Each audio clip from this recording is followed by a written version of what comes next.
Bienvenue dans Les Grains de Sable, la capsule qui égrène le Sandman de Neil Gaiman. Je suis Jean et j'ai lu le Sandman en entier et je suis accompagné de Zef qui lui au contraire va le découvrir à mesure et donc ça nous prendra le temps que ça nous prendra, mais l'idée c'est de retraverser toute l'œuvre dans son entier. Le Sandman, donc, c'est une série à l'origine en 75 issues qui a été publiée de 1989 à 1996 et elle est donc écrite par Neil Gaiman qui à l'époque fait partie du train d'auteurs anglais que l'éditrice Karen Berger était venue chercher pour relancer DC, pour amener du sang neuf dans le comics. C'est à cette occasion que sont arrivés notamment Alan Moore qui a travaillé sur Swamp Thing et Grant Morrison sur Animal Man. Et c'est de là qu'allait naître le label Vertigo au sein de DC, le label dit adulte de DC Comics. On a proposé à ces différents auteurs et donc à Neil Gaiman de reprendre des vieux personnages de fonds de catalogue et ils avaient carte blanche pour en faire ce qu'ils voulaient. Et donc Neil Gaiman a choisi le Sandman qui était un vieux personnage créé par Joe Simon et Michael Fleischer et dessiné par Jack Kirby. Un personnage qui était un super-héros casqué avec un pistolet qui envoyait du sable comme le marchand de sable pour endormir les méchants. Et de ce personnage, Neil Gaiman n'a gardé que le nom, puisqu'en fait il a créé un tout autre personnage à partir du nom, même si là on le verra lié quand même au personnage originel.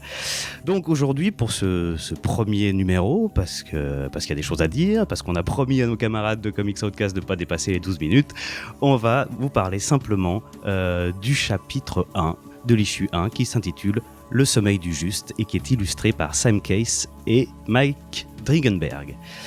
Donc cette issue, c'est une issue double qui fait 40 pages. Elle débute en juin 1916 en Angleterre et on découvre le mage Roderick Burgess qui est un sorcier et qui veut emprisonner la mort. Parce qu'il veut l'immortalité. Ouais, alors même avant de commencer l'issue, j'ai deux choses à dire. Vas-y. C'est assez folle. Il y a deux... Enfin, Neil Gaiman, alors je sais pas si c'est lui ou c'est l'éditeur qui met ça, mais en intro, avant l'issue, il y a deux citations. Une première citation qui est du livre de Job, chapitre 28, versets 12, 13 et 18, qui, alors je l'ai en anglais là, mais je vais essayer de la traduire à la volée, qui dit où est-ce qu'on trouve la sagesse et où est-ce qu'on place la compréhension. Et l'homme cherche le prix de la connaissance et il sait qu'il ne la trouvera jamais ni sur Terre et que son prix et le prix de la sagesse est bien au-delà de tous les rubis et diamants qu'il peut trouver. Et en fait, je trouve ça assez intéressant parce que du coup, on a en fait une forme de présage de ce qui va arriver, surtout ce qui concerne du coup la connaissance, la compréhension et les conséquences divines ou quasi divines qui vont être liées à tout ça. Et la deuxième citation qu'il y a, elle est juste marrante parce que c'est D, la lettre D is for lots of things, donc concerne beaucoup de choses et du coup D parce que en anglais du coup le personnage s'appelle pas rêve mais Dream. Et tous ses frères et sœurs The Endless seront Desire, Despair et ainsi de suite, donc tous des D et ça vient de John Dee, D-E-E, qui se prononce D du coup, ce qui je trouve ça assez mignon comme placement. Et t'as commencé tout de suite en parlant de la date, donc le 6 juin 1916, je précise juste, voilà, 6 juin 1916, donc le 6 de fin. Voilà, c'était juste pour le petit détail que j'ai remarqué en lisant. Je l'avais pas, tu vois, je l'avais pas du tout vu. Ouais, c'est le petit plaisir. Voilà. Le petit plaisir.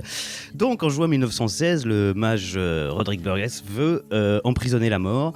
On le voit faire tout un rituel et apparaît alors une silhouette casquée et encapée, mais ce n'est pas la mort, c'est son frère cadet, Morphée, le maître des rêves, le Sandman. Exact. Et cette première issue va nous raconter les 70 ans de sa captivité dans la cave du mage, puis son fils, puisque au cours des 70 ans, le mage va décéder, puis il sera repris par son fils.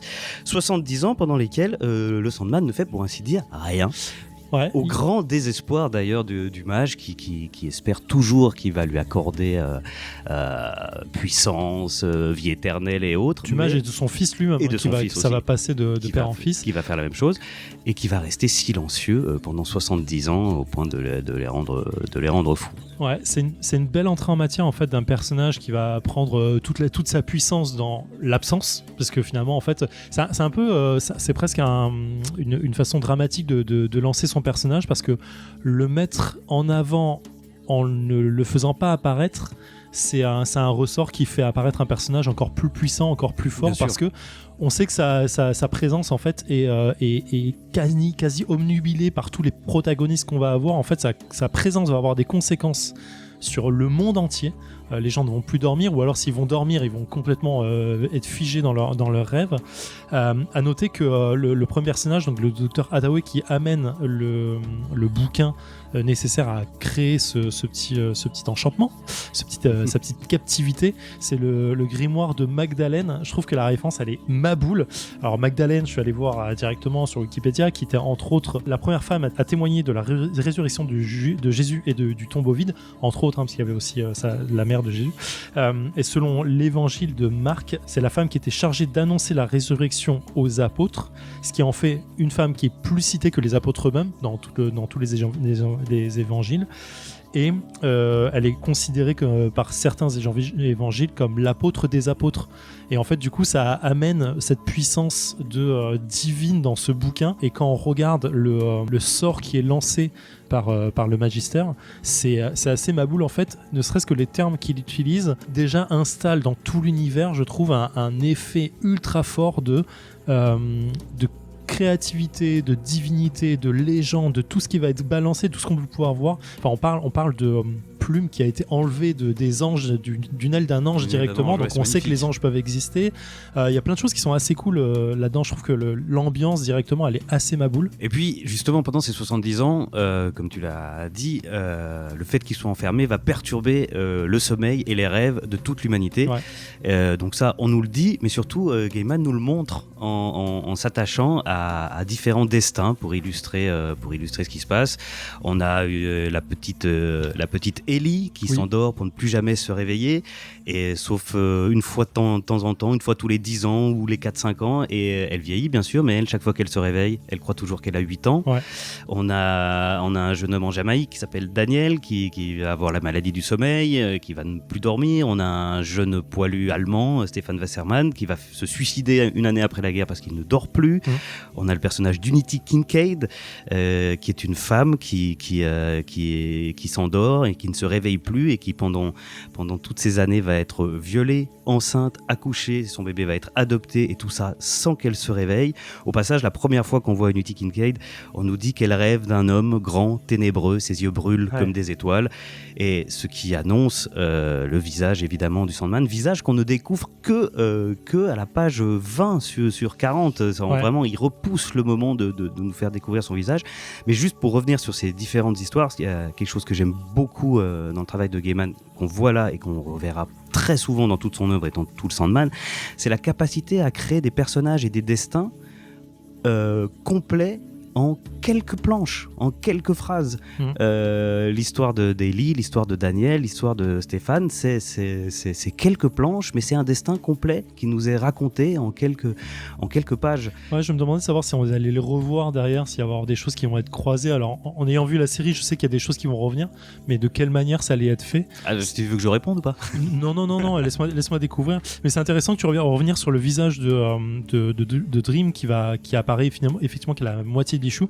Tout le long de cette première moitié, en fait, à chaque fois qu'on le voit apparaître, entre guillemets, en tout cas, on voit ses ravisseurs arriver, on le voit qu'à travers sa vision à lui, qui est une espèce de boule, parce qu'il est capturé dans une bulle, en fait, en une forme de boule de cristal. On a l'impression qu'il les voit que par ça. Et je trouve ça intéressant. Et la première fois qu'il qu'il parle vraiment. Enfin, j'ai l'impression qu'il parle, mais c'est là où je reviendrai sur la différence entre la série, du coup, ce qui me fait bien moins aimer la série, c'est que le personnage là, il est vraiment intemporel, il est vraiment pas présent, il parle mais il ouvre pas la bouche. J'ai l'impression qu'il communique plus ses pensées que par oral directement, et sa vision entre guillemets, ses yeux tout noirs, enfin foncés avec 2 petits billes blancs à l'intérieur et sa peau uniquement blanche le rend ça le rend complètement fou en fait. Je trouve il y a un effet rêveur, en fait pas rêveur mais vraiment de disparition, je sais pas comment expliquer ça en fait. Et il y a des planches qui sont assez maboules. La première où il disparaît dans son royaume en fait, où il part dans les rêves pour se nourrir. Oui, cette planche elle est extraordinaire. Elle est incroyable. Il y a une espèce de vortex lumineux dans lequel il se fait aspirer. C'est une image mythique qui, je crois, j'ai pas regardé la série, mais ils ont tenté de reproduire quasiment l'image exacte dans la série. Pas le bon souvenir. Série, oui, comme je disais, que moi j'ai pas voulu regarder justement parce que j'ai du mal à voir le Sandman incarné, et notamment déjà parce qu'ils ont pas fait les yeux noirs avec le feu brillant au centre, et c'est bien dommage. Et donc en fin d'issue, il se libère. Et donc là, on va découvrir toute sa puissance, bien qu'on le sente affaibli. Il se dit affaibli, mais aussi on s'aperçoit qu'on n'a pas à faire. Il faut se remettre dans l'époque. On est censé quand même plus ou moins être dans un comics de super-héros, et apparaît un personnage qui est tout sauf un super-héros. Là, il apparaît vraiment comme un esprit vengeur. Il est très hautain, il est très dur, et il va punir son geôlier, en l'occurrence le fils du mage d'origine, avec une punition qui est digne d'un conte de la crypte, quoi. Enfin, un vrai récit d'horreur. Hein. C'est le principe, c'est l'éveil éternel. Autrement dit, l'homme rêve et est basculé dans des cauchemars, et à chaque fois il se réveille, il pense être réveillé, mais en fait non, c'est un nouveau cauchemar qui continue, et comprend qu'il va vivre ça pour l'éternité. C'est vraiment ça glace le sang. Ça met d'équerre direct, hein. Ça nous montre le personnage. C'est intéressant d'ailleurs, je viens de remarquer qu'ils lui ont fait pousser les cheveux entre temps, entre les débuts de sa captivité et maintenant. Je trouve ça intéressant pour un personnage qui est censé être endless. Et tu parlais du premier Sandman, oui, qu'on voit apparaître du coup. C'est un personnage que en fait, quand je lisais les issues, on a ces autres destins dont tu parlais qui arrivent, et on a le destin de Wesley Dodds, qui en fait se transforme en Sandman lui aussi en fait. Oui, c'est-à-dire qu'en 3 cases, il évacue et en même temps il explique son lien avec le Sandman d'origine, donc ce super-héros qui est tout à fait humain, en nous expliquant que lui aussi dormait mal finalement à cause de toute la problématique, toute la maladie du sommeil qui envahit le monde, mais qu'en rêve, il a rêvé du casque, de l'idée de devenir un super-héros casqué qui endort les méchants, et que depuis qu'il le fait dans la réalité, il dort mieux. Et voilà comment Neil Gaiman crée le lien avec le Sandman d'origine. Et c'est en 3 cases, et c'est parfait. Et effectivement, en une issue, on a le personnage qui apparaît avec un caractère ultra fort et une quête qui se pose direct, qui va être de récupérer ses outils, son masque, sa bourse de sable et son diamant, son rubis, je crois. Oui. Et en fait, tout ça, on les voit en quelques cases disparaître au début quand les gens s'en emparent. On voit quelqu'un la voler tout ça pour essayer de se faire un peu de thunes et l'échanger à un démon. On ne sait pas encore qui, j'imagine que ce sera dévoilé par la suite. Et en fait, on sait d'où Morphée va devoir partir pour pouvoir faire sa quête. Et je trouve qu'en 40 pages, putain, on a déjà tout un univers, un personnage riche, qui est ouf. Et ça fait presque un peu personnage de super-héros. Tu sais, tu commences un jeu de super-héros un peu RPG, t'as un personnage qui est surpuissant, et en fait on a toujours mal à expliquer comment il revient niveau 1 et il va devoir regagner en fait ses pouvoirs. En fait on est vraiment dans ce trope là, mais c'est super bien fait en fait. Il y a un effet ultra fort, et j'ai hâte de découvrir cette suite. Eh ben très bien, donc on continue. Bah oui, de ouf. Eh ben à la prochaine alors. Allez, ciao. Salut les gars.